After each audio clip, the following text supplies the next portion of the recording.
पंहिंजो प्यार में अणमट आपर तोखां मूंखां सिंध वॾी आहे। पंहिंजो प्यार में अणमट आपर तोखां मूंखां सिंध वॾी आहे। पंहिंजो प्यार में अज़ली अब्दी तंहिंखां साइण सिंध वॾी आहे। पंहिंजे प्यार जो मान न मापो, पंहिंजे प्यार जो मान न मापो, हा पर पोइ बि सिंध वॾी आहे। पंहिंजो प्यार में अणजल आपर सर्दी तंहिंखां सिंध वॾी आहे। पाण ॿई हूं मिट्टी चिपटी, पाण ॿई हूं मिट्टी चिपटी, चिपटी धरती मंझि मिलाया, आओ त तोखे सिंध घुमाया, जाना पंहिंजी जिंद घुमाया, आओ त तोखे सिंध घुमाया। हिन काज में आयल सभिनी मौजूद मेहमाननि, क़ाबिल एहतराम उस्तादनि ऐं प्यारनि शागिर्द साथियों के अस्सलाम वालेकुम। मक्के ऐं मदीने जो को मट नाहे, मक्के ऐं मदीने जो को मट नाहे, पर सिंध मुंहिंजे पे कंहिं खां घटि नाहे।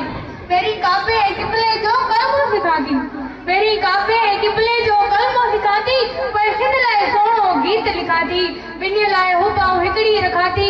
ॿियो को मामिलो मूं वटि नाहे, पर सिंध मुंहिंजी बि कंहिं खां घटि नाहे।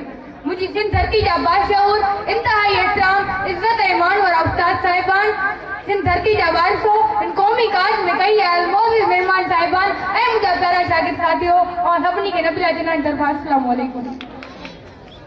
हिन काज में सभिनी मौजूद मेहमाननि खे सिंधी सकाफ़ती ईद जूं वाधायूं। बिल्कुलु अदा, हीअ ॾींहुं में ईद बराबरि आहे। अल्लाह पाक क़ुरान पाक में फरमाए थो त जॾहिं अव्हां खे अल्लाह ताला जो रहमत ऐं फज़ल मिले त अव्हीं ख़ुशि कयो। बिल्कुलु अदी, सिंध धरती कंहिं रहमत खां घटि न आहे। हिकु मशहूर ज़माना शाइर जो चवण हो, दरे नजब को छोड़कर जन्नत के बदले में, दरे नजब को छोड़कर जन्नत के बदले में, ये सौदा हम नहीं करते, हमें नुकसान है मौला। इन लाइ अदी ऐं ईअं चवंदुसि त सिंध धरती खे छॾे अल्लाह पाक खां ॿी का शइ घुरूं इहो नथो थी सघे, छो त असां लाइ सिंध वतन आहे, असांजे रूह ते पातल असां लाइ ॼण बदन आहे। इहा ई आज़मी मुंहिंजी, इहो मुंहिंजो गगन आहे, असां लाइ सिंध वतन आहे। जीअं तव्हां सही चई रहिया आहियो, सिंध जो आहे आला शान, सिंध जो आहे आला शान, छो न कयां मां पोइ बयान।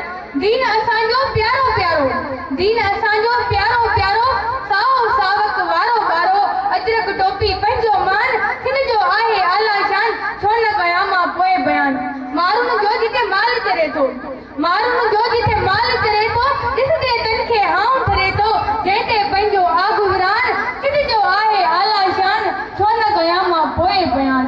हिन में शाह भिटाई आहे, हिन में शाह भिटाई आहे, सचल सामी सनाई आहे, हिन में होशू दरिया खान, सिंध जो आहे आला शान, छो न कयां मां पोइ बयान।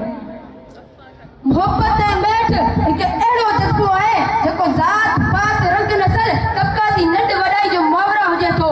हिन सरताज लतीफ़ सरकार जंहिंजे पूरे कलाम जो मुफ्ती मुख़्तसर इहो ई प्यार ऐं पाबो हो। जीअं लतीफ़ सरकार फरमाए थो, हबीबन हेकार मजा महर सॾु कयो, हबीबन हेकार मजा महर सॾु कयो, सो मूं सभु ॼमार ओरण इहो ई थियो।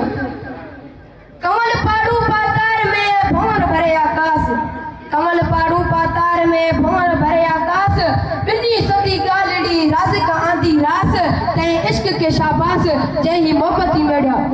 प्रोग्राम खे अॻिते वधाईंदे सभिनी मौजूद मेहमाननि खे सिंध जी अहम सकाफ़त अजरक पारण जो सिलसिलो शुरू करियूं था। इन लाइ हाणे आऊं अदी डॉक्टर माल्टा मुहार खे गुज़ारिश कंदुसि त उहे स्टेज ते अचनि ऐं असिस्टेंट कमिश्नर अदी रिज़ा ज़ारा टालपुर खे सिंध जी अहम सकाफ़त अजरक पाराइनि। अवां जी ताड़ियुनि जी गूंज में अदी माल्टा मुहार।